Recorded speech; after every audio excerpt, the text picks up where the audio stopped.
больше не в силах ждать. Зачем? Всего месяц. И я смогу кофе. Только не уходи к другому. Теряете время и клиентов на открытие счета? Откройте счет для бизнеса в Райфайзенбанке прямо в день заявки. Один день и никаких драм.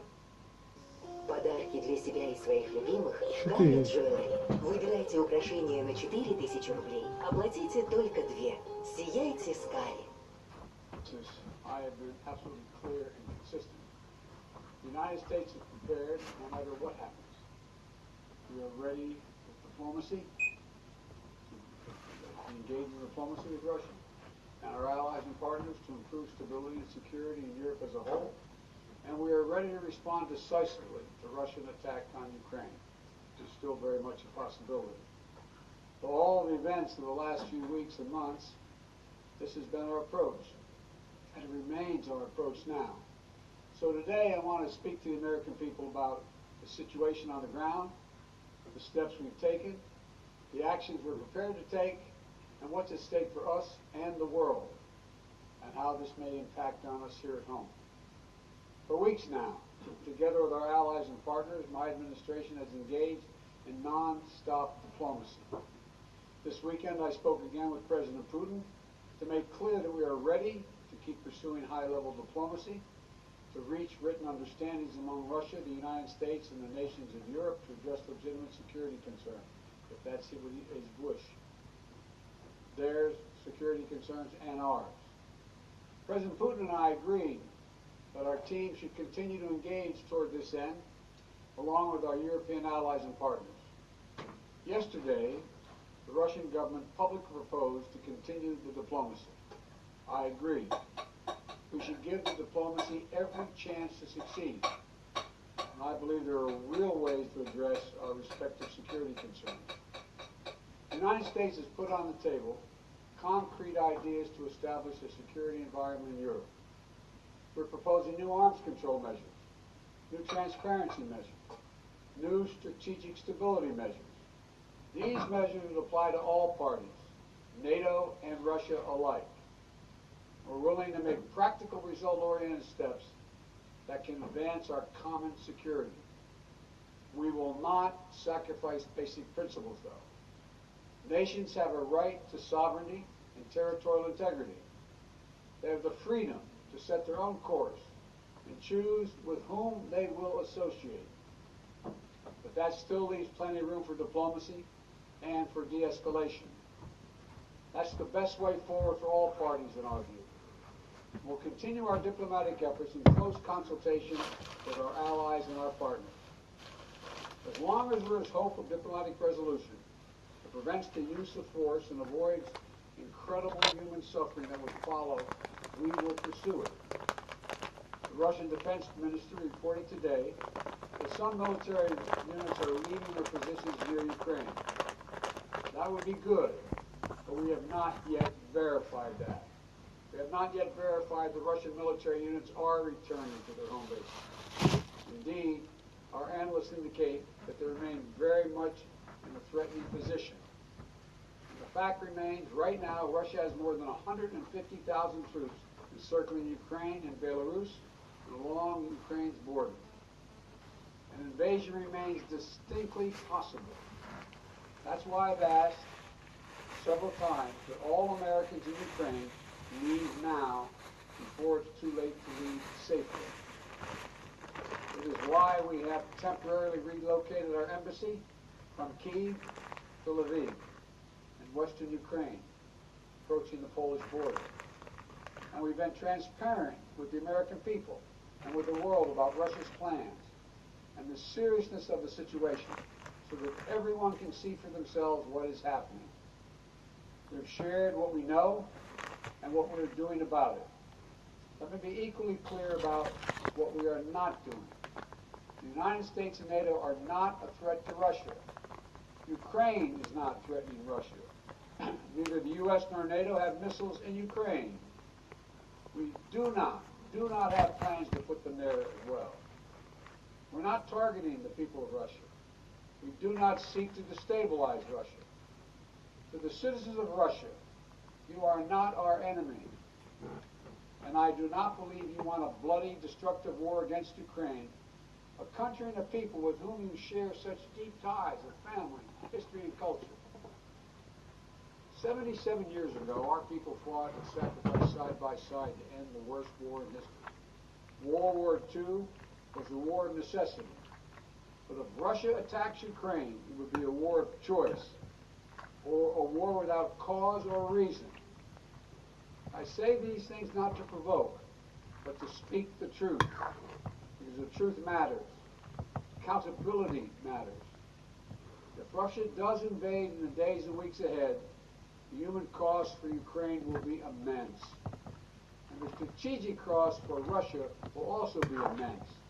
If Russia attacks Ukraine, it will be met with overwhelming international condemnation. The world will not forget that Russia chose needless death and destruction. Invading Ukraine will prove to be a self-inflicted wound. The United States and our allies and partners will respond decisively. The West is united and galvanized. Today, our NATO allies and the alliance is as unified and determined as it has ever been. And the source of our unbreakable strength continues to be the power, resilience, and universal appeal of our shared democratic values. Because this is about more than just Russia and Ukraine. It's about standing for what we believe in, for the future we want for our world, for liberty, the right of countless countries to choose their own destiny, and the right of people to determine their own futures, for the principle that a country can't change its neighbor's borders by force. That's our vision. To that end, I'm confident that vision, that freedom will prevail. If Russia proceeds, we will rally the world to oppose its aggression. The United States and our allies and partners around the world are ready to impose powerful sanctions on export controls, including actions that we did not pursue when Russia invaded Crimea and eastern Ukraine in 2014. We put intense pressure on their largest and most significant financial institutions and key industries. These measures are ready to go as soon and if Russia moves. We'll impose long-term consequences, will undermine Russia's ability to compete economically and strategically. And when it comes to Nord Stream 2, the pipeline that would bring natural gas from Russia to Germany, if Russia further invades Ukraine, it will not happen. While I will not send American servicemen to fight in Ukraine, we have supplied the Ukrainian military with equipment to help them defend themselves, with the right training and advice and intelligence for the same purpose.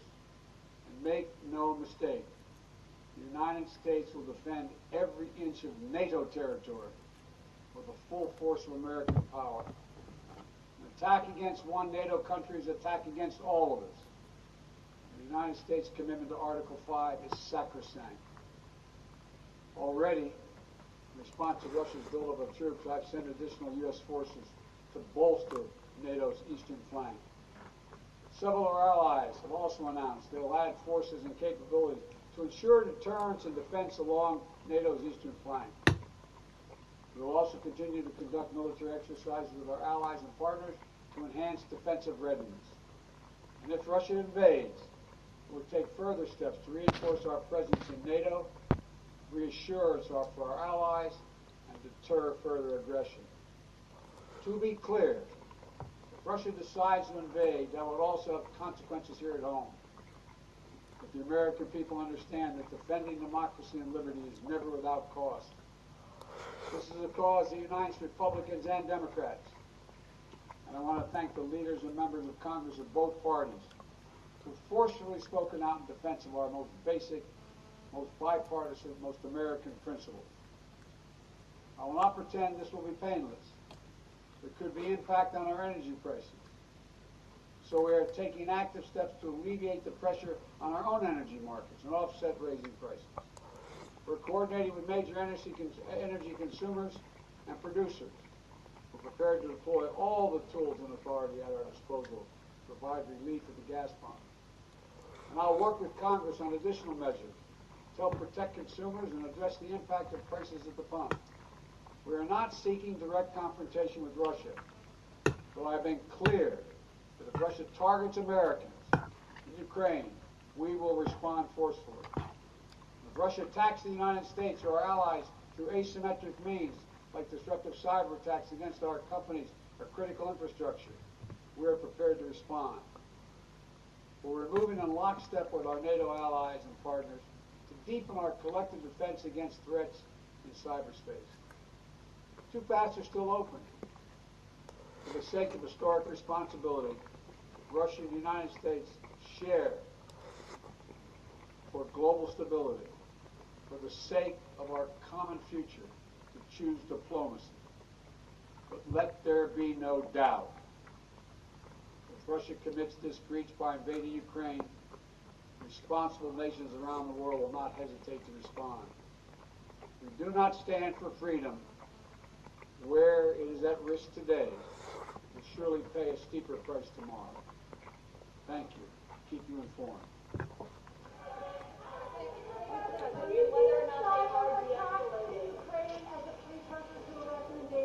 Are they behind the cyber attack, Mr. President?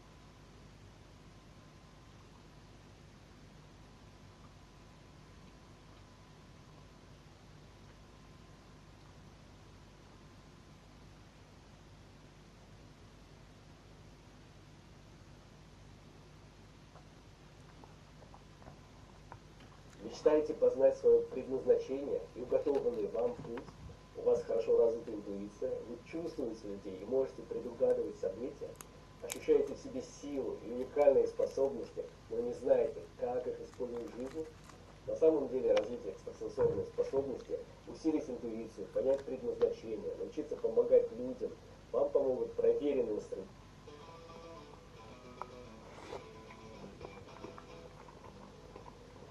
We're going to make this left turn. And I'm getting honked at. Now it's just turn right. We're supposed to go left. We just ran a red light. We just ran a red light. I'm going to get a ticket for this. This is Taylor Ogan. He's the founder and CEO of Snowball Capital, a hedge fund that invests in green and high-tech sectors. Ogan is a self-proclaimed Tesla fan and says that he's owned the stock since the company went public. Recently, he invited CNBC to ride along with him in his 2020 Tesla Model Y, as he tested out Tesla's FSD Beta 10.8.1 software in Brooklyn, New York. Jeez. I don't know if you realize what just happened, but that's the closest thing I've ever seen. Ogan is not a professional test driver, nor is he a Tesla employee. Instead, he's one of the over 50,000 customers that Tesla has allowed to access FSD Beta. FSD Beta, which stands for Full Self-Driving Beta, can be best summarized as a host of new driver assistant features that are not yet debugged. Chief among them is Auto Steer on city streets, which enables drivers to automatically navigate around complex urban environments without moving the steering wheel with their own hands. Okay, I'm going to take over there. So I wanted to change lanes in the middle of an intersection there and cut off the guy behind me. The system is anything but self-driving, and so requires constant attention and intervention from the driver, a caveat that Tesla highlights on its website. With it being a beta, I assume that at any time the car could just make a mistake, and I have to be ready for that. Right now, my stress levels go up, not down, for using full self-driving, but that's the cost of making it better. The FSD Beta program is heavily scrutinized by regulators and has earned Tesla side-eye from competitors, who usually have professionally trained drivers, not customers, in their vehicles. But for now, the program is still available available for thousands of Tesla owners to access, without the knowledge of drivers and pedestrians around them. Tesla is pushing the bounds of what is possible with self-driving, and they've got to be applauded for that. On the other hand, they're taking a huge gamble with this by putting an incomplete or a buggy piece of software on the roads. CNBC went for a ride with 3 FSD beta testers in different parts of the country to see how the system performs in the real world and explore what this program could mean for the future of vehicle automation.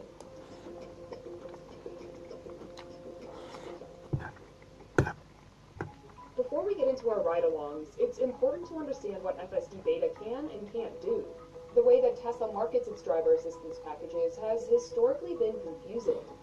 Tesla's standard driver assistance package is marketed as Autopilot. Its functionality includes automatic emergency braking, forward collision warning, lane keeping, and adaptive cruise control, which matches the speed of your car to that of the surrounding traffic. For an extra $12,000 or $199 per month, Tesla sells an option it calls Full Self-Driving, or FSD. The premium package includes more sophisticated features like automatic lane changing, automatic parking, and Smart Summon, which lets drivers call their car from a parking spot to come pick them up. FSD Beta takes this one step further, with unfinished features like RSU on city streets and traffic light and stop sign control, which identifies stop signs and traffic lights and automatically slows your car to a stop upon approach. Although they may sound advanced, none of these packages come even close to making Tesla's vehicles autonomous. When we're talking about FSD Beta here, we're talking really about a system that is an SAE Level 2 system that is designed to assist the driver in a wide variety of different situations, but the driver at all times is responsible for the control of the vehicle. By comparison, a robo-taxi would be Level 4 or higher. It's unbelievable. It's unbelievable that people think that this is somehow going to be a robo-taxi. Listening to Tesla CEO Elon Musk, who's been promising driverless cars since 2016, it's easy to see why people may believe that. My personal guess is that we'll achieve full self-driving this year at a safety level significantly greater than a person. Over time, we think full self-driving will become the most important source of profitability for Tesla. If you run the numbers on robo-taxis, it's nutty good from a financial standpoint. In order to gain access to FSD Beta, participants have to first allow Tesla to monitor their driving for a period of time until they can earn a high enough safety score. The score is calculated based on 5 metrics specified by Tesla. Those who qualify are allowed to download FSD Beta via an over-the-air update. While some testers say that earning a high score is hard and require driving even more cautiously than they typically would, Owen says he was able to easily game the system. The way I got a 100 on the safety score was I drove like a grandma for 103 miles, and then I didn't drive it for a week, and then I had a 100 safety score, and then I was granted access to the beta software. Newer Tesla vehicles have in-cabin cameras, which are supposed to monitor drivers and alert them if they're not paying attention. If a driver gets enough warnings, the car can disable driver assistance features temporarily. After several warnings, a driver may get kicked out of the FSD Beta program entirely. But not all Teslas have camera-based driver monitoring, and those with cameras are far from perfect.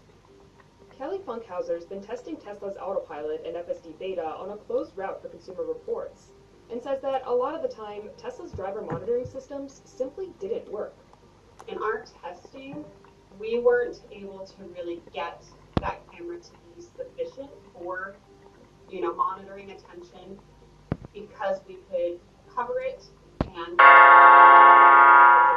camera wasn't even there. And as long as you have your hands on the wheel, even if you're looking at your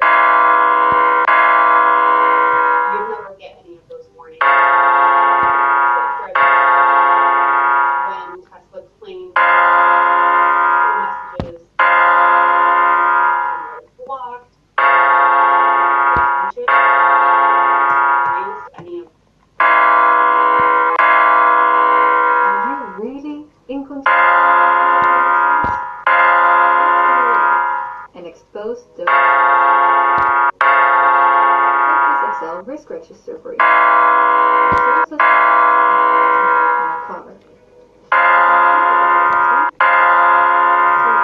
Consequences and a set of medium here. But is this risk assessment correct? Wow, yes! The both I method comes in. Now take the same information and translate it into this visual diagram. You can see the linkages between all information from a single glance. Two things stand out. 1. The intoxicated driving threat on the left is completely exposed. 2. Most of the barriers are on the right-hand side, meaning that this company primarily reacts to unwanted events, rather than preventing them from happening. Looking at the 3 barriers on the right, you can see that they are all in red, showing poor barrier effectiveness. If this was your business, you could conclude that the scenario that an employee gets drunk in his car, loses control over the car, impacting both himself and the vehicle, seems very likely. We decided to run our own tests with the in-cabin camera using Ogun's Model Y. The first time, we covered the camera before attempting to engage FSD beta and were unable to do so. Yep, cabin camera is covered or blinded.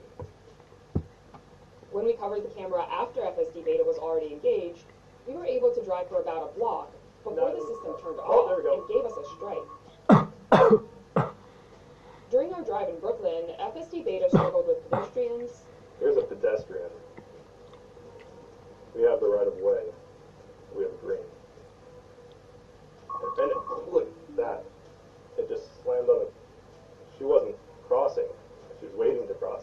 Traffic lights. Okay, I don't know why we're stopped here.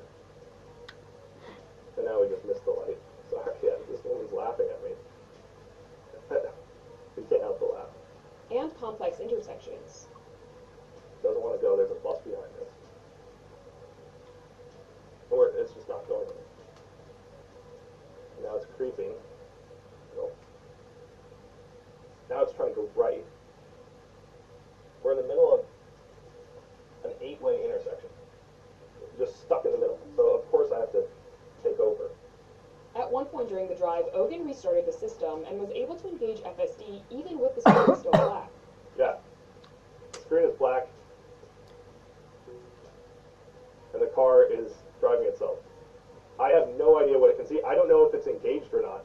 You can see the wheel turning. I don't know which way it wants to turn. It just slammed on the brakes. There's a school bus behind me. I just got honked at.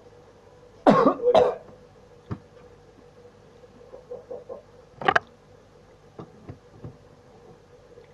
See that, Pete Buttigieg? FSD beta did not fare much better in San Francisco, where we also tested version 10.8.1. Complex intersections. Hold on one sec. Yeah, okay.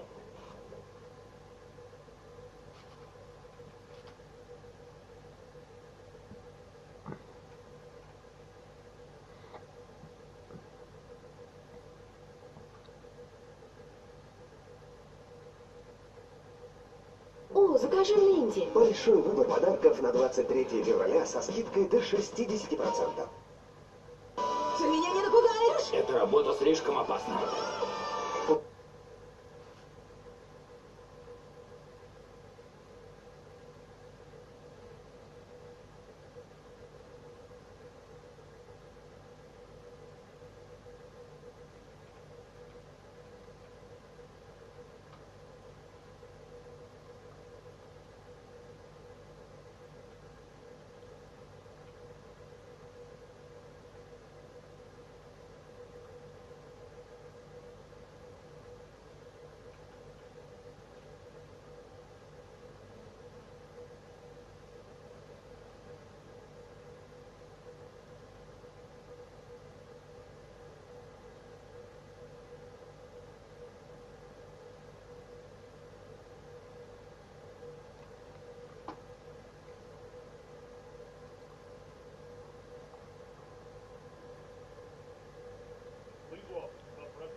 of the United States, Joe Biden.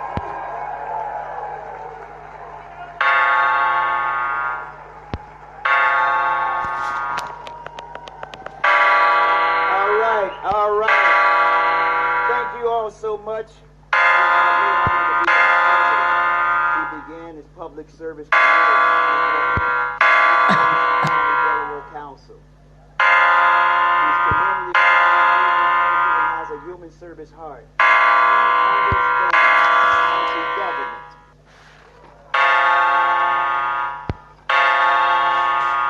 He went to Bachelor of Additionally, he is the way for the infrastructure plan. $1.2 trillion. Roads, bridges, trails, sidewalk, sewer. He understands counties at the very grassroots level. Thank you, President Biden. We're grateful for such a strong partner in the White House. It is my distinct honor to introduce to all of you our friend, the 46th President of these United States, Joe Biden. Thank you.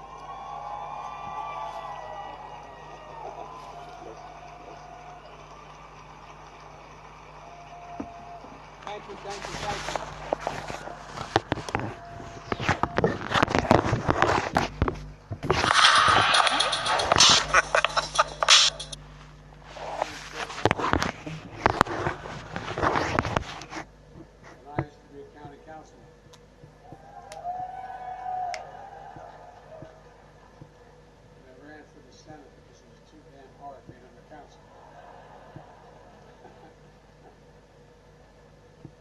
Great to be back with you all.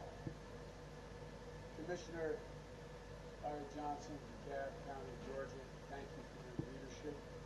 I also want to thank all the folks working so hard here in Washington Hilton to make this conference possible.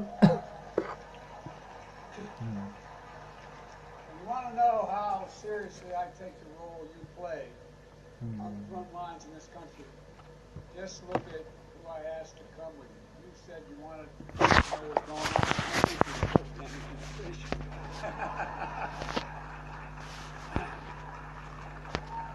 Yeah, secretaries, pre-secretaries, administrators, Reagan EPA, Gene Sperling, meeting and rescue plan implementation, Rich Landry, who's leading implementation of the infrastructure law, and you all know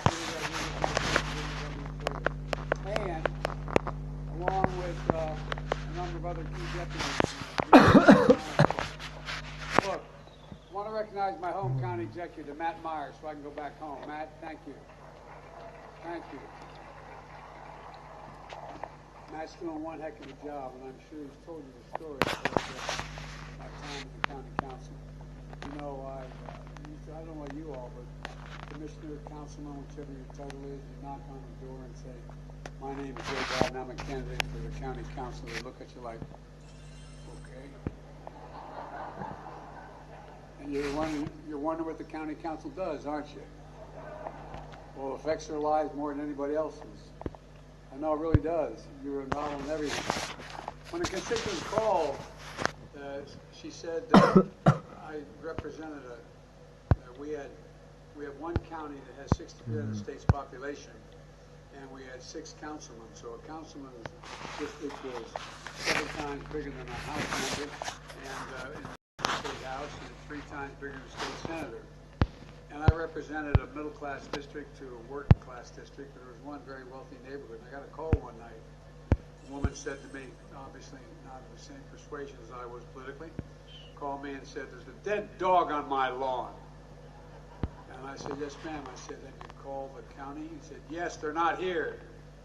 And I said, well, I'll get them in the morning. She said, I want it removed now. I pay your salary. So I went over.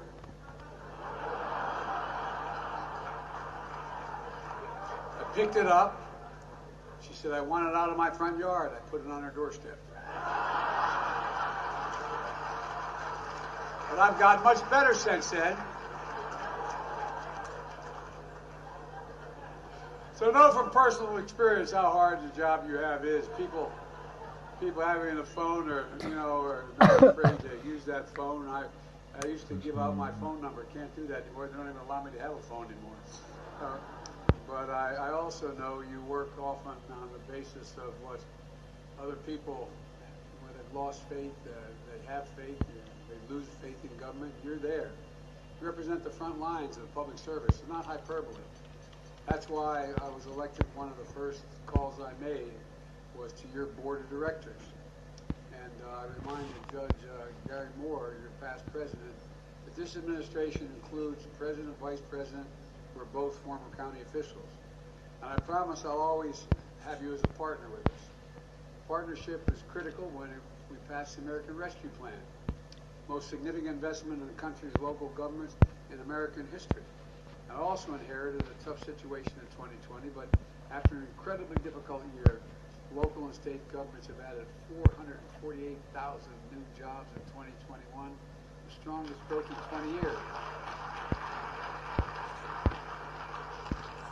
And you know, it's amazing what you all do. I really mean it. I'm not being solicitous. After a year of disruption for our kids, we were able to add education jobs in 2021, more than any other year on record. You got county law enforcement officers, first responders back in the job, so ambulances could arrive on time, communities can be kept safe. And the big reason why America's recovery has led the world is because of all of you. And why my first year in office, more jobs were created than ever any time in American history, 6.6 million jobs. You. And folks, look, we had the strongest economic growth in nearly 40 years, 5.7% increase in the GDP. The unemployment rate dropped more than any time, any year in American history. Child poverty dropped by 40%, more than any year in American history. And folks, new business applications grew at a faster rate than any year on record. The rescue plan also was the first major relief bill to get directly to counties, because here's what I learned. When I was a county councilman, if you get money for a state, what happens is it goes through the state legislature. And guess what? Well, I wanted to make sure the money goes directly to the counties. Directly to the counties. No, really. We allocated $350 billion to state and local budgets. We made sure that $1 billion of that went straight to the counties and cities. And look, I know how much it matters. It really matters. Giving you the ability, the flexibility, the control to meet both the short-term and long-term challenges you face. Which, by the way, even I'm not being critical of state legislatures or others, but people don't know full responsibility and that you all have, even other elected officials. I mean, I'm not being solicitous. It's just true. And by the way, that rescue plan is still delivering. I urge all of you to use the flexibility we built into that law and spend those funds wisely. Build a future around working people who make up the communities you run. Put these funds to work to keep people on the job. Connect people with better jobs. Providing retention bonuses for teachers and bus drivers like Howard County, Maryland did. Adding healthcare centers and training new child care workers like, I hope I pronounced it, Deschutes County, Oregon? Where are you, Deschutes County? Well, what you did matters. Helping unemployed parents get back to work by covering child care costs, like Oakland County, Michigan. Reducing gun crime by retaining police officers like DeKalb County did, Georgia. Expanding community violence prevention programs like King County did in Washington. Ensuring people get the full benefit of one of the most consequential tax cuts for working families in our history. We expanded the child care tax credit, the earned income tax credit, included in the rescue plan. In the past, if you paid taxes and you had a good income, you could deduct $2,000 per child. So if you're making $200 grand a year and you had 3 kids, you got to deduct $6,000 off the taxes you owe. Well, that's fair. But guess what? If you're making minimum wage and you had 4 kids, you didn't get anything. wasn't refundable. You didn't pay $8,000 in taxes. It wasn't what you could you couldn't reduce your taxes. So we made sure it was refundable. Because guess what? It's just as hard for a firefighter or a teacher or a cop who has the benefit of that tax break to raise his kids as it is for a wealthy person to raise their kids. Well, and by the way, it's not a criticism of the wealthy. It's just to think about it. Think about it. It was well intended originally when the child care tax credit, when the child tax credit existed, or early on, because you said, well, we got to give a break for raising kids. But I remember it used to drive my dad nuts because we had 4 kids. It was a lot less. It was less than $1,000 then. But you know, if you're making what was $12,000 a year, that was like making 40 now or 50. You're making that kind of money, you didn't have any taxes you could deduct it from. So there wasn't any benefit for your kids. Look, that's why the American Rescue Plan, we didn't expand the amount. We expanded the amount, but even if we don't expand the amount, middle class tax cut, we made it refundable. So you get paid back what you would have had to pay and what you got to deduct if you made more money. So the money you go directly into your pocket, help you with your kids. Для меня грипп и простуда – это не просто плохое самочувствие. Дети без присмотра. Работа встала. Лечитесь всерьез с первых симптомов. Терафлю содержит 4 активных компонента.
Возьмите ипотеку Сбербанка для семьи с ребенком от 4,7%. Оформите онлайн на сайте Дом.Клик.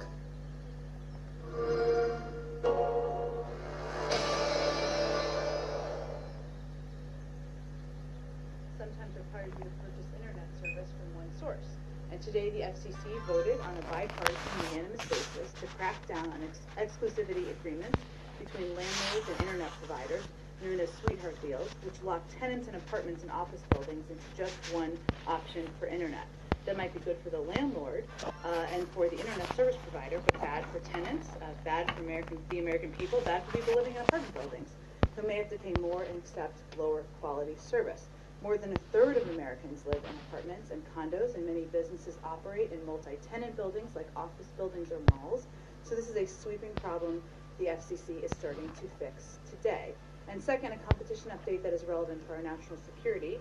Today, the Department of Defense released a new report required by the President's competition executive order, explaining that new actions to promote competition in defense contracting. This report details that since the 1990s, the number of aerospace and defense prime contractors has shrunk from 51 to just 5.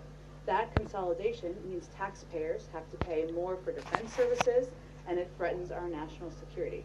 Strengthened merger oversight is one of the 5 actions the Defense Department is taking to address the problem.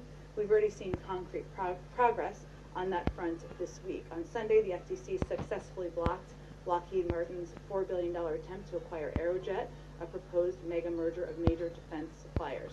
The FTC had filed a lawsuit explaining that the merger would jack up the price the U.S. government has to pay while delivering low quality and less innovation. Also wanted to note, last item from me at the top, is we're thrilled the Senate did its job today and confirmed the renowned clinical trialist Dr. Robert Califf once again to the job of FDA Commissioner, and once again on a bipartisan basis. He brings to this critical post a lifetime of knowledge and the institutional experience that will ensure he hits the ground running and is guided by the science on critical missions facing the FDA, from continuing to lead the fight against COVID-19 to combating the opioid crisis to ensuring the safety of our nation's food supply. Josh, why don't you kick us off? Yeah. 2 things on Ukraine. Yes. First, markets have obviously already been reacting to that situation. Gasoline prices are up 20 cents a gallon over the last 30 days on average. Is the president saying that if people are paying more at the pump, that is essentially a direct result of Vladimir Putin's actions, and he is to blame for the current burst we've seen in higher prices? Well, the president wasn't making a market assessment or how the market moves. What he was conveying very, very clearly to the American public is that if Russia were to invade and we were to put in place crippling sanctions, that would have consequences or an impact here at home. So I know that wasn't exactly how you were asking the question, but that was what he was conveying in his answer. In terms of the price of gasoline, what we've seen is, we know back in December, it went down by about 10 cents thanks to tapping the Strategic Petroleum Reserve, something where there's still releases that have been ongoing. The president also made clear in his remarks that he is open to all options are on the table to help bring down the price of gasoline. But he wasn't making a market assessment. He was just making clear to the public that if Russia invades and we put in place crippling sanctions, that would have an impact on the public. Secondly, on Ukraine, the president talked about diplomatic efforts. Yeah. Can you go into more detail on what those diplomatic efforts could be? Is this going to be more U.S. interaction? Could there be a face-to-face meeting with Putin? And then, how would you define success under diplomacy? Is it as simple as no invasion, or are there broader goals you're looking for, given that everything is now on the table, or more things are on the table? Sure. Well, on the first part, you may have seen or not that our Secretary of State spoke with Foreign Minister Lavrov earlier today. The President spoke with President Macron earlier today as well. I think the readout just went out to all of you, or it should be in your inboxes as well. And what he means by ongoing diplomacy is that it will continue at the pace and urgency that you have seen from him over the last several weeks and from his team. And if some of it will come from the President, some will come from high-level members of his national security team, and some of it will come from our European partners or NATO allies, who we remain in very close contact with. In terms of engagement with President Putin, as you know, he spoke with him on Saturday, and he believes in the power of leader-to-leader diplomacy, but I don't have a prediction of a next engagement at this point in time. And what about Oh, sorry. success? Sorry, I didn't get to that last part of your question.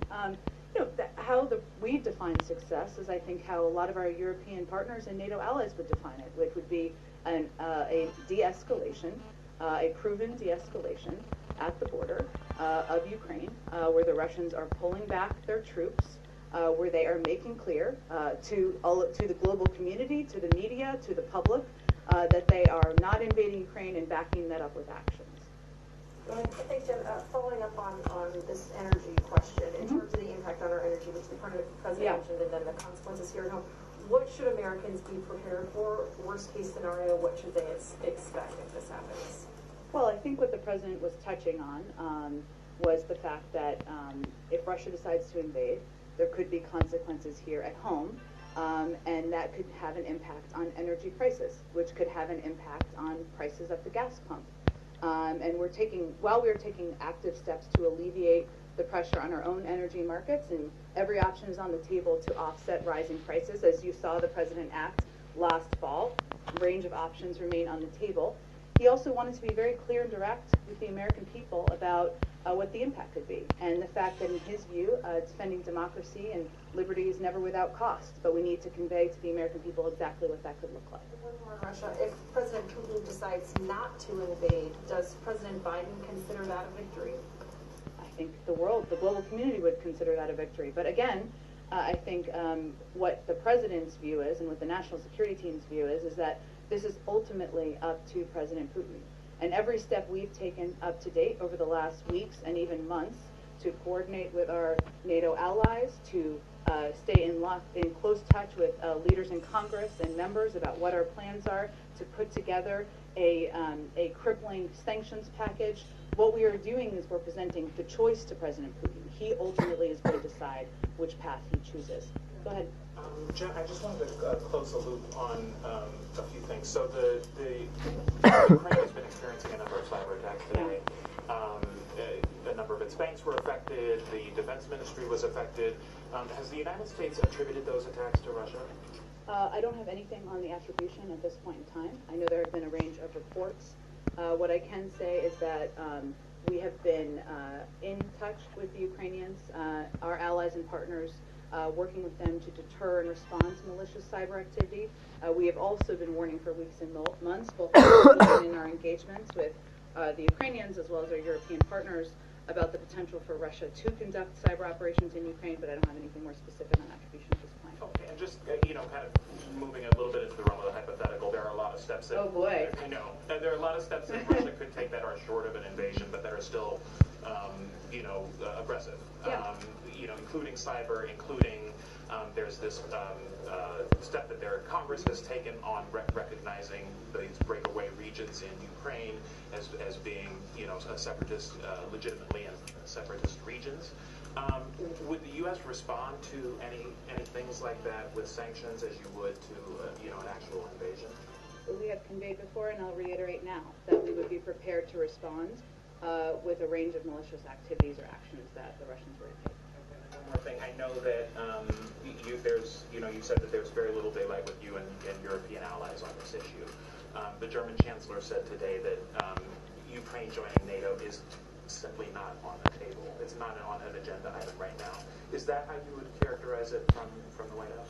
Well, I think as you've heard the President convey, and you just heard him convey in his remarks, our view from the United States is that nations have the right to sovereignty, to territorial integrity, freedom to set their own course and choose who they associate with. So we, the United States, were never going to pressure Ukraine or any country to join or not join a global alliance. That is up to them and up to the other members of NATO. Go ahead. Thanks, Dan. Just, you say all options are on the table. Let's be more specific on the possibility of a gas tax holiday. Would the White House support doing that? I have nothing to predict for you at this point, but all options remain on the table. He said in his speech, if Russia attacks Americans in Ukraine, we will respond. Is there specific intelligence suggesting that some kind of targeted attack on Americans in Ukraine is possible? I don't think he was suggesting that. I think as we've conveyed, as we've warned, and been very clear about the risk that would be posed to anyone who's in Ukraine, including American citizens, were Russia to invade, one of the biggest militaries in the world, that there would be serious risk to civilians. That's, I think, what he was conveying. With the Ukrainian president slated to be out of his country this weekend due to the Munich Security Conference, do you think that's a good idea for him to be gone right now? I don't think we have an assessment on that from here. Obviously, the Munich Security Conference is an opportunity for any leader to engage with, communicate with other leaders in the world, and obviously the vice president is going, as you know. Got a busy day, obviously, with Ukraine, but has the president talked to any Supreme Court nominee? Have any interviews been scheduled? Will they have been in person? Disappoint you here, Ed, and just convey that I think we're not going to give day-to-day updates from here moving forward about whether or not he's done interviews. What I can confirm for you is we're still on track to for the president to make a decision and make an announcement before the end of the month, which is in 2 weeks. He will do some interviews in the next 2 weeks. That's what I can confirm for you. Go ahead, Jackie. Thanks, Jen. We've been told for a long time that some cyber attacks would likely precede an invasion. So if it turns out that Russia is behind what happened today, or is, I guess how I should phrase it is there work being done quickly to figure out if Russia is behind what happened today so that sanctions can be imposed before there is bloodshed? Or is the calculus still sort of centering on force on force or some passing over the border? Sure. Well, we are constantly doing those assessments, and certainly as any cyber attack happens, that is certainly a process that happens behind the scenes and that our intelligence community and our national security community undertakes, as it would be in this case as well. I would note, though, as it relates to sanctions, one, there's a range of means that we could respond, both seen and unseen, so to a cyber attack or any other attack, and the president has the purview to do whatever he chooses in that regard. But our view remains that the crippling package of sanctions is an effective deterrent. So if you do that all in advance, what is to stop them from moving forward? Now, that may be a different of policy issue, different of opinion, I should say, on policy issues with some in Congress, and that's okay, but that is our view from the administration. And then this may or may not be related at all, but is there any information on what caused the power outage on the North Lawn? I mean, every TV network lost power at the same time during. It was a very inconvenient time, I will just note for all of you and for us. I don't have any assessment of that, no. Or yes. Go ahead. Does the White House view Ukraine giving up on NATO aspirations as a possible off-ramp? Understand that the president has said, the administration has said over and over that NATO members would not encourage or would not give up that ability for someone else to join. But they do have a long way to go, and now that there is all of this concern that if there was a member, if they did become members, it could potentially trigger Article 5. Is there any discussion among NATO allies about how significant it would be if Zelensky were to make that offer himself? Well, we have not raised that from the United States. And again, I would reiterate what I said a little bit earlier, which is that our position is that we are not going to pressure Ukraine or any country to join or not join an alliance, that it is nations have the right to sovereignty and territorial integrity, and that's a choice for them to make. Why is the administration encouraging Americans who are fleeing through Poland to bring proof of vaccination? As we understand it, Poland does not require that. So is there going to be a shift in messaging for Americans who are trying to get out through Poland? I would check with the State Department on that. I'm happy to follow up for you on your behalf as well. Go ahead, Kristen. Thank you so much, Jen. I want to circle back to the idea of what de-escalation would look like and how the administration would trust that it were actually real. Do you have a sense of how many troops you would need to actually see with your own eyes through satellite images or otherwise would need to withdraw in order for this administration to feel as though Putin were in fact de-escalating? Well, I think, Kristen, that is a decision that we would make in partnership with our NATO allies, right, and European countries. And you look at everything from satellite imagery, something that many of you have access to validation and verification of what they're saying they would do. So I'm not going to be in a position, nor would I expect the Defense Department would be, to give you a troop number, but I think it would be very clear if that were a step they were taking. And I think there have been a lot of mixed messages publicly coming out today. Among them, the NATO Secretary General said that there is cause for cautious optimism when it comes to some of these talks that are happening behind the scenes. Does the administration, does the president share that cautious optimism? Because we heard from the president very firm language. Well, the president also conveyed it would be positive if it was verified that they pulled back their troops. And certainly the openness to diplomacy is something that everybody should support, and I think our NATO allies would support as well. At the same time, we've seen this playbook before, and especially given the history of President Putin and the Russians, their history of false flag operations, of misinformation, we need to verify. That's my question. Does the administration share the NATO Secretary General's cautious optimism? I don't think we need to put in more words than what the president just conveyed in a speech to the country. GOP senators have unveiled a sanctions bill. Have you assessed whether or not this is something the administration wants to see some movement on? Is this something that you would potentially support, given that the bipartisan talks stalled? Not yet, because it just came out. But again, our view remains that a bipartisan effort would be the best effort moving forward. And as I conveyed to Jackie a few minutes ago, our view continues to be that the crippling sanctions package we've designed is meant to be a deterrent. Go ahead, Ken. Jen, the Senate's working on this stopgap funding bill that the deadline is Friday. What's the level of confidence that the president will be able to sign that extension by Friday? And separately, has the administration been talking to the two Republican senators who raised concerns, Senator Lead and Blackburn? We are engaged with a range of Democrats and Republicans, and certainly we are hopeful that we will be able to sign this. I would note, though, that I believe, and correct me if I'm wrong here, that one of Senator Blackburn's primary concerns is about a relation to the funding of crack pipes. Is this correct? Which is not an issue. So this is an issue. What is happening here is its potential to hold up funding the government and important programs around an issue that is not an issue, because we've been very clear that we are not providing funding for crack pipes. And then the Senate Banking Committee had planned to vote on your Fed nominees today. Yeah. There was a holdup there. Republicans have objected to Sarah Bloom Raskin's nomination. What does the administration think of this delay? And is the administration going to provide any additional details to Senator Toomey, some of the issues that he's raised? Well, let me first say that this is in a very extreme step. That's totally irresponsible in our view. It's never been more important to have confirmed leadership at the Fed to help continue our recovery and fight inflation. And obviously they have a unique role to play, an important, vital role to play as it relates to inflation. And I think Democrats and Republicans have agreed on that for decades. So Republicans are out there saying inflation's a problem, it's a huge issue, we agree, and then they're not even bothering to show up to even vote against these nominees to the Federal Reserve. What message is that sending to the American public? So and I would note just on Sarah Bloom Raskin, since you asked me about her as well, she's one of the most qualified individuals to ever be nominated to the Federal Reserve. She's made the strongest ethics commitments in the history of the Fed, even as she's made extensive disclosures to the Banking Committee as a natural part of the process.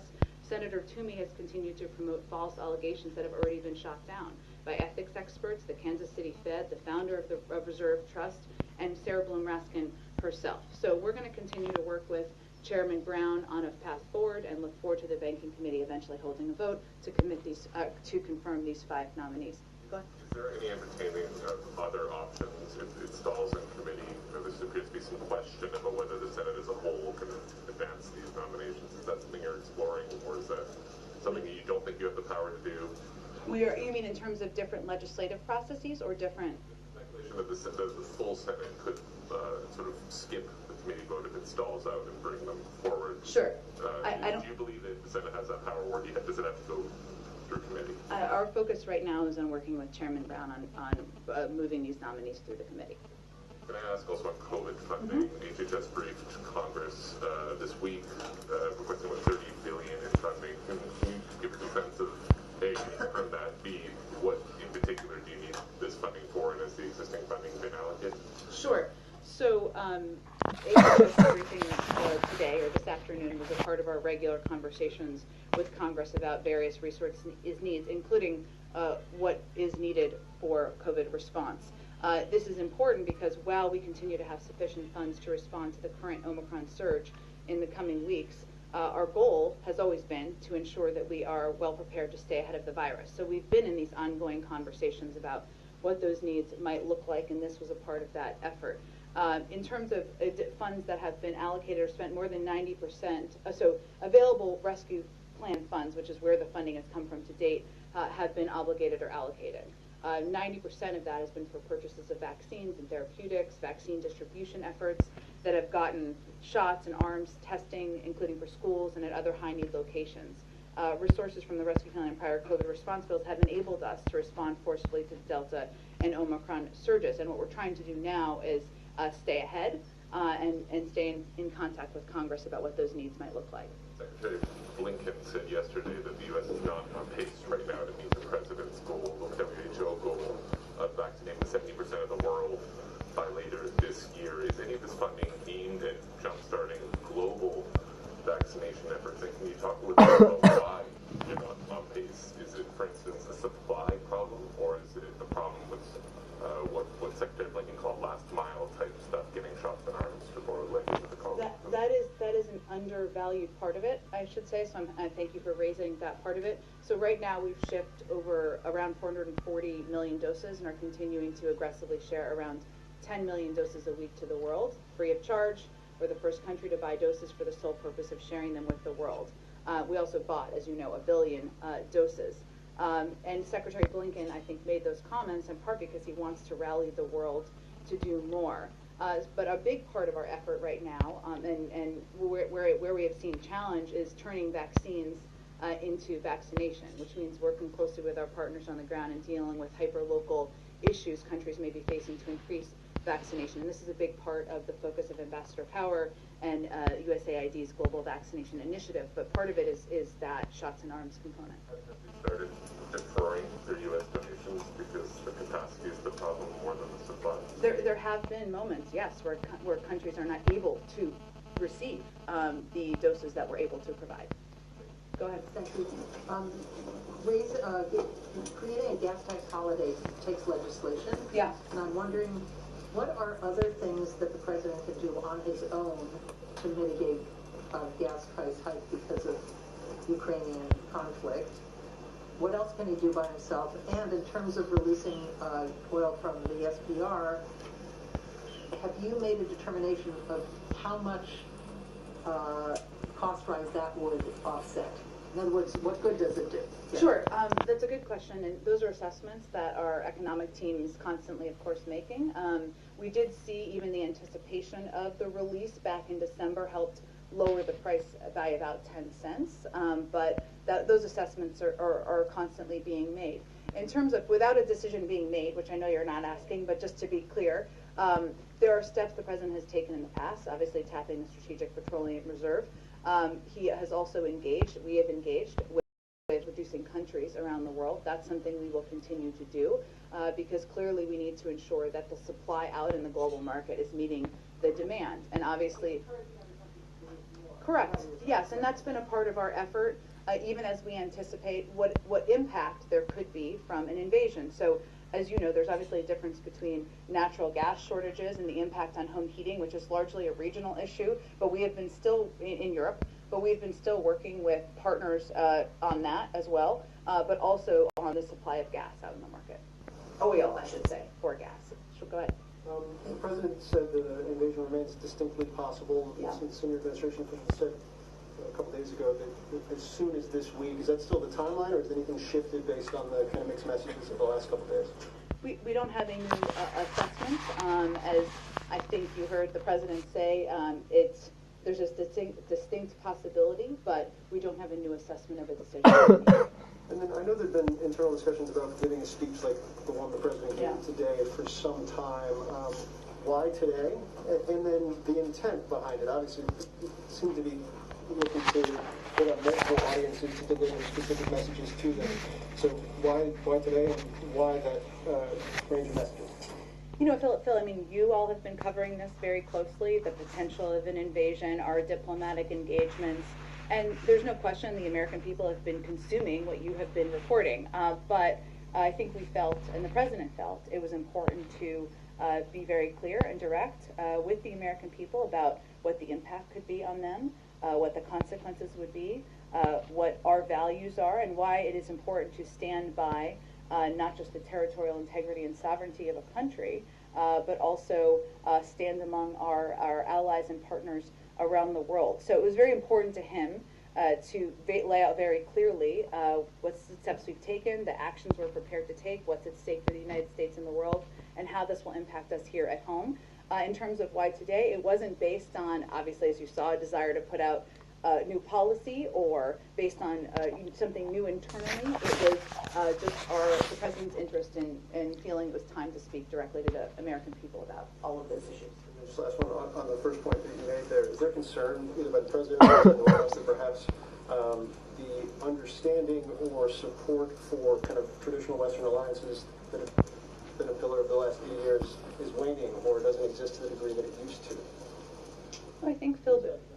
Yeah, no, it's a good question. I don't have any data assessment of that, but we also are fully aware of the fact that right now the American people are still grappling with a pandemic.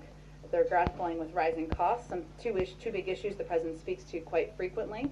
And it was important to him to be able to lay out clearly for them what this potential conflict, potential invasion in a place that may feel far away and how could impact them, how that could impact them, and his engagement. Go ahead. Yeah. Thank you, Jen. President Biden today said there's 150,000 Russian troops encircling Ukraine. That appeared to be a higher number than previously reported.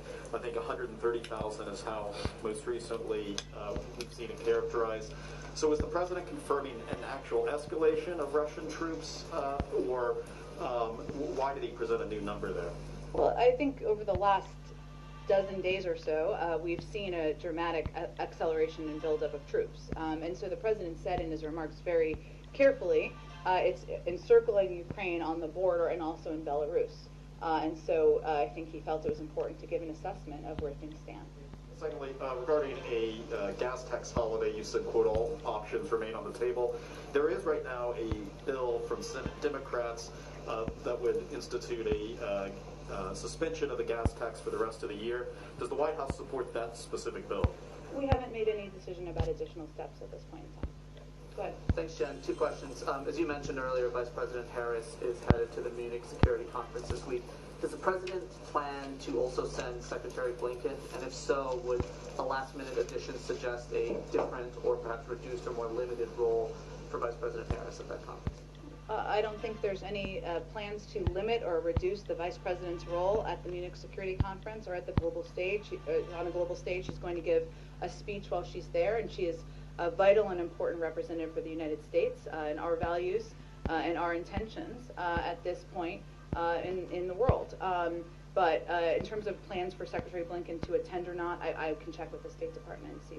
There are plenty of leaders to meet with, so more bandwidth. On a different note, the President continues to talk about his Build Back Better plan. He did so today, did a couple of events last week.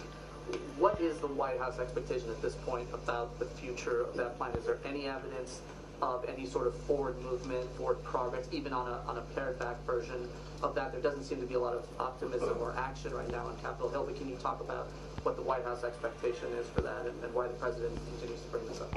Well, the President continues to bring it up because as we talk about the impact of inflation, which most people experience in their daily lives as rising costs, one of the ways that we can address that is by passing legislation that will help lower costs for Americans, whether it's child care or health care or the cost of prescription drugs.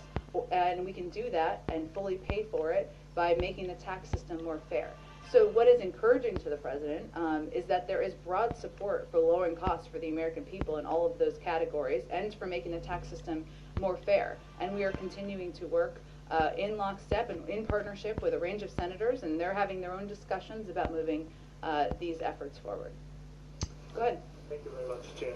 One question on Asian Americans and one question on Ukraine. On Asian Americans, actually the Team USA gold medal winner, Chloe Kim, revealed as an Asian American. according to AP, quote, she was tormented online daily. She said she was consumed by the fear that her parents could be killed whenever she heard the news about another brutal assault on an Asian person, unquote. Actually, under President Biden's watch in 2021, the anti-Asian hate crimes increased by 339%. It seems we don't see much action taken by the White House, and even in a press briefing, the very last time you mentioned about Asian Americans was last May. So will the president take some action or even just record a video like what he did last year to raise the awareness? Well, let me say first that Chloe Kim, I'm obsessed with the Olympics, so I'm just going to give you a little biography here, but she's 21 years old, and she made those comments, which is incredibly courageous and brave that she spoke out about the fear she has for her family members. And she's not the only Asian American to do that, but she's somebody who is now a double gold medalist, amazing. And so I just want to take a moment to applaud her for her courage in doing that. I will say that the president has put in place a task force. He has hired a senior level staffer to be a representative and be someone who can speak to these threats and these concerns and these fears felt by the Asian American community, because there's a number of steps we need to take and continue to take to address. And we've seen this rise, unfortunately, because of hate-filled rhetoric and language around the origins of the pandemic. And that is something that Asian Americans across the country have been feeling. So I can just reiterate for you that the president is absolutely committed to continuing to speak out, to crack down, to take steps. And again, would thank Chloe Kim for her courage. Go ahead, Anna. I just have to keep going because we got to... On Ukraine, Jen, President Biden said that we should give diplomacy every chance to succeed. Secretary Blinken, after his call with Foreign Minister Lavrov, said that a window remains open to resolve this peacefully. On the timeline, how long does the president think that window should stay open if there's no invasion but also no pullback of Russian troops? Well, what's the alternative if we don't leave the window to diplomacy open? Right? I mean, you know, our objective, obviously, as you heard the president say today, there is no threat the United States is posing to Russia, to the Russian people. There's no threat that Ukraine is posing to Russia. What we're working to do here is leave a forum for de-escalation and prevent a war. And so to us, the door to diplomacy should always be open, and we should always look for opportunities to de-escalate. Concerned this turns into like a frozen conflict, basically, where troops just stay on the border and there's no invasion but also no pullback? Well, again, there's going to have to be a continued dialogue and discussion, but Russia not invading Ukraine and not risking and impacting the lives of many, many people in that country, including potentially American citizens, would certainly be a step we would welcome. What Americans should prepare for, you mentioned the threat of cyber attack. The president mentioned that as well. And we know Homeland Security has previously mentioned they've seen an uptick in scanning on U.S. critical infrastructure and so on.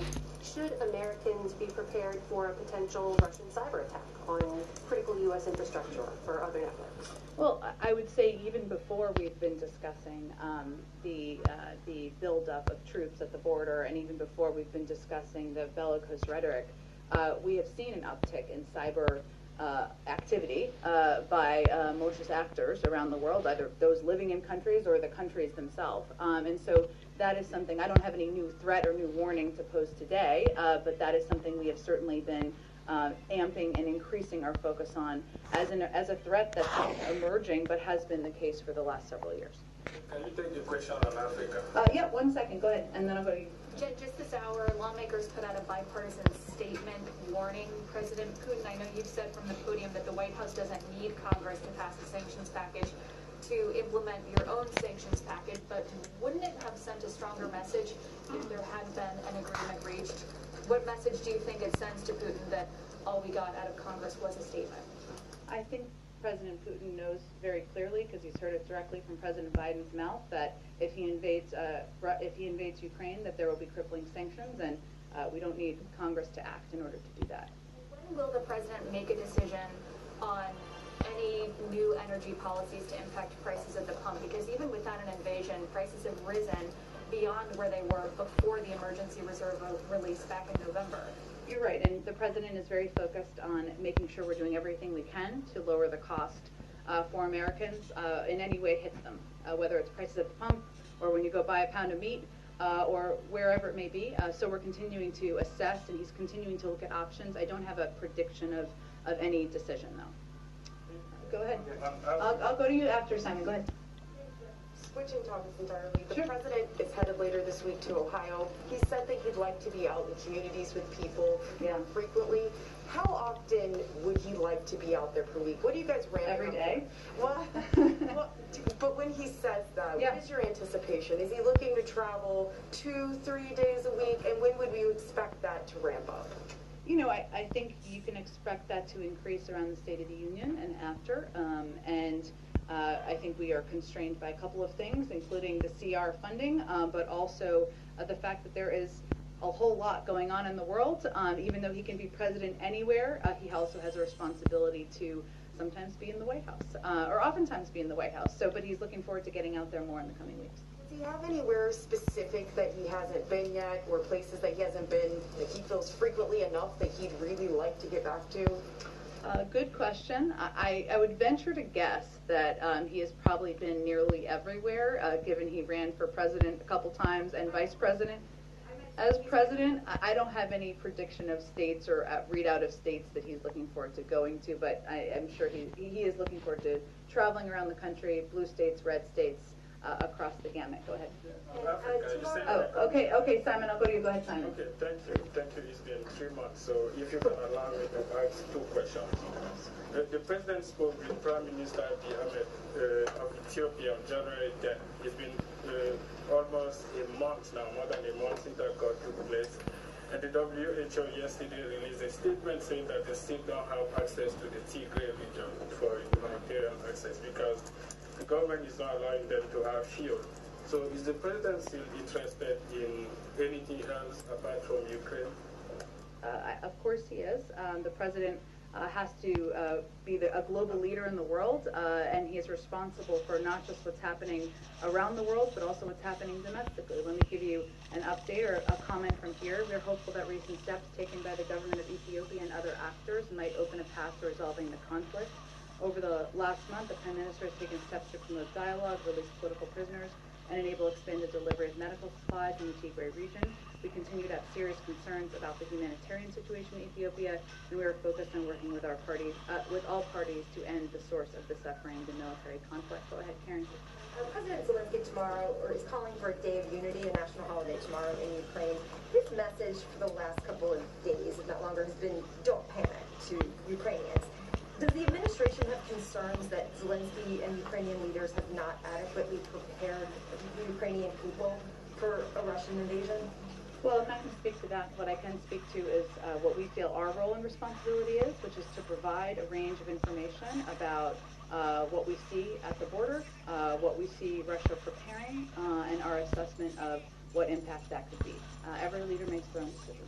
Do you have an update on the humanitarian assistance that the U.S. is talking with European allies? Should that happen and the Ukrainian people need that? Sure. I know Secretary Blinken made an announcement, I believe it was yesterday, about additional assistance. Let me just see if I have any more details on it in here, and if not, I will get that to you shortly after the briefing. Karen, let me just see. Let's see here. Let me get you, I can get you, let's see, so we did offer, we just announced, a sovereign loan guarantee to Ukraine of up to $1 billion to bolster Ukraine's economy amidst pressure resulting from Russia's military buildup. This builds on the $3 billion in sovereign loan guarantees we issued to Ukraine between 2014 and 2016. We've also committed more security assistance to Ukraine in the last year than at any point in history, $650 million. We also announced we're launching a new partnership fund for a resilient Ukraine with our European with our allies and partners to continue to expand on that. The last thing is the Export-Import Bank has made available $3 billion in support for projects in Ukraine, and the Development Finance Corporation has a current investment portfolio in Ukraine of approximately $800 million across more than a dozen projects. So we've obviously provided a range of assistance, which we will continue to build on. Go ahead. Jen, will Vice President Harris be meeting with President Zelensky when she's in Munich? I don't have anything on her planned meetings at this point in time. I expect we'll have more as we get a little bit closer, and I expect they'll do a preview call from her team as well. And then an Olympics question. Yeah. Does the administration have any reaction to the IOC's decision to allow Russian figure skater, and I'll butcher her name, Kamila Galila, to continue competing in the Olympics after her doping scandal? Well, I would point you to the statement made by the U.S. Olympic and Paralympic Committee, who opposed the decision made in Beijing, saying it, quote, appears to be another chapter in the systemic and pervasive disregard for clean sport by Russia. But these were independent decisions made by the U.S. Anti-Doping Agency and Court of Arbitration for Sport. We don't have any additional comment from here. I would point you again to the U.S. Olympic Committee. Go ahead. So the U.S. Energy Information Administration shows data that Russian oil being imported in the U.S. has been increasing over the past year. In May of 2021, it was the most on record. And the president said he wants to use all tools to keep gas prices down. Is he looking at temporary things to keep gas prices down should there be a Russian invasion? Or is there any consideration to reversing some of the policies and going back to increasing U.S. energy independence? I don't have anything to detail for you, including in terms of what he is considering, but our overarching objective is to decrease the impact on American consumers and increase the impact on Russian leaders. When you talk about the boycott on the Republicans of the Fed nominees, does the White House support allowing 4 of the 5 nominees to go through and then dealing with Sarah Raskin later? Again, we are working with Chairman Brown to move all 5 nominees forward. Go ahead, right there. Go ahead, yeah. Thanks, Jen. Do you have any update on maybe steps the White House is taking in the event that the trucker protesting in Canada heads to the U.S. and also, especially to D.C. around the time of the State of the Union? Well, our Department of Homeland Security team has been assessing, and I gave an update last week that they also increased support, federal support around the Super Bowl. When there were those reports, I would note the Super Bowl did move forward, and there was no halting of that, so that is a positive development as well. But we are constantly assessing any impacts or any security impacts, but I don't have anything to preview for you. Go ahead. Thanks, Jen. I wanted to ask, back to the Supreme Court, the President received a report with recommendations on how to reform the Supreme Court late last year. Has he at all reviewed the report yet and taken a position on it? It wasn't, I would just remind everyone, it wasn't recommendations. It was a broad assessment from across the gambit of scholars from all ends of the political spectrum who were looking at a range of historic issues as it relates to the court. The President has been reviewing that, but I don't have anything to read out. I wanted to ask you was about voting rights. The President signed this expansive executive order a year ago on voting. I believe Susan Rice put out an update on it in September or October. Could you provide an update on what agencies are doing? We're going to start beginning seeing elections as soon as next month. I believe that's in Texas, but other states are going to start to have them. Yes, I do have a lot on this, not in front of me. So in terms of what agencies are working on or what they've been working on and what they've basically been doing, so you have more detail in this than maybe others do, but all of the agencies were tasked with putting together their own plans to expand voting access, and they've been working on those plans. They're all at different points in how it will be implemented. But if you look at past examples where I think it was back in the 90s, where if you went to the DMV to renew your driver's license, they would offer you the opportunity to register to vote, stuff like that. But let me see if we can get you something and anyone else who's interested after the briefing. Okay, we'll do one more and then we'll wrap it up. Go ahead. Thank you so much. One on China, one on Afghanistan. First of all, China's foreign ministry has been really critical of U.S. rhetoric on the Russia-Ukraine crisis, calling it hyping up the possibility of warfare, saying the U.S. is clamoring for bluff confrontation. What does the White House make of this rhetoric? Are you going to take any action against it, either through talk or other means? And what do you make of this closeness between Moscow and Beijing? Well, I would say that the that they had a couple of weeks ago reflects an approach both countries have already taken for some time, which is to move closer together. We know, and we've said before, but China's not in a position to compensate Russia for their economic losses, and we have tools to deploy if we see foreign companies, including those in China, trying to backfill sanctions. I would say our overarching view, though, is that if Russia chooses to move forward, it will cost China and how it's viewed in the eyes of Europe and the world. And that's something for them to assess. We are trying to prevent a war here. That is why we are putting information out and why we are engaging with the community. do you respond to Afghans who are critical of the executive order that proposes to split the frozen Afghan money? They say that they weren't involved in the 9/11 attacks, so why are they getting less of these funds that they're entitled to? Well, I would say the first, let me start with the fact that this is one step in the process. No funds can be transferred until the courts make a ruling. What the president was trying to do was enable certain U.S.-based assets belonging to Afghanistan's central bank to be used to benefit the Afghan people. Otherwise, it would have been held, right? And that money wouldn't have been going. And so that's why we saw, and he took a proactive step to facilitate access to $3.5 billion of those assets for the benefit of the Afghan people and Afghanistan's future. More than, as you know, many U.S. victims of terrorism, including the relatives of victims who died in the September 11th terrorist attacks, have brought claims against the Taliban and are pursuing these assets in federal court. So more than $3.5 billion in assets are going to remain in the United States and are subject to the ongoing litigation. But what I think it's important for people to know and understand is he took this proactive step to sign the executive order in an effort to try to provide some of this funding to the Afghan people. Will that happen? The courts have to rule in order for it to happen. $3.5 billion. Right. The courts have to rule in order for any of the funding to move forward, I believe is my understanding. How's that proactive then?